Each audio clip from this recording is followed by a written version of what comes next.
شكله يغم ويسد النفس. ده انا عاملهولك بالزبده السايحه النايحه وايه. انا ما بحبوش بالزبده. ليه بقى؟ ما انت ياما اكلتيه كده. انا خلاص دلوقتي ما بطيقش الزبده.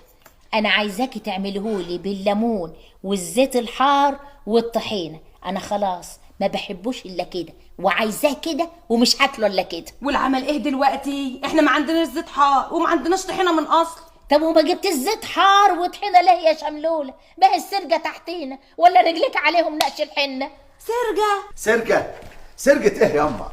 ما السرقة خلاص راحت ومشيت من زمان. راحت من امتى؟ من سنين ياما، انت ما تعرفيش. وهي اللي قاعده قعدتي دي هتعرف اي حاجه؟ منك لله يا اللي تنشكي، رايحه جايه طول النهار في الحاره وعارفه اللي قفل واللي فتح، مش تقولي لي ولا تسيبيني كده على عمايه؟ والنبي قلت لك انها قفلت من زمان، وقلت لك الكلام ده اكتر من 10 مرات كمان. ايه هي اكتر من 10 مرات؟ معلش يا عايشه سامحيني، السن برضو له احكام. ربنا يديك الصحه وطولة العمر يا حماد. النبي يا عيوشه كلامك زي العسل بينقط سكر. طب يلا بقى يا غالية، مدي ايدك وكلي بالهنا والشفا.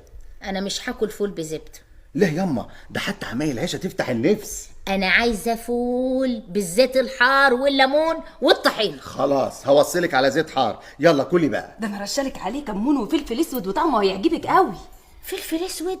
ربنا يسود عشتك يا بعيده، بتحط على الفول فلفل اسود؟ ده يحرق معدتي. انت عايزه تموتيني يا عايشه؟ ياما كتر الدق على الحديد بيفك اللحام. دق على الحديد ده ايه؟ الحديد ياما، ما بالك البني ادم. خف عن عيشة شويه ياما. انا بقول لها كده عشان ما تتمرعش، اصلها عينها قادره ويتفات لها بلاد. عيشة؟ ايوه عيشه يا مدهول اللي خليتك دلدول. خلاص ياما، انا همشي بقى. لا ومش هتفطر يا ضنايا؟ خلاص هاكل اي لقمه في الورشه، عندي شغل كتير. روح يا ابني، ربنا يفتحها في وشك ويرزقك. بقول ايه يا ابو زيد؟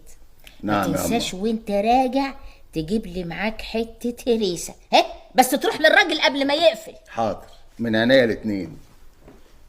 حاضر يا اما. مع السلامه يا ابو زيد.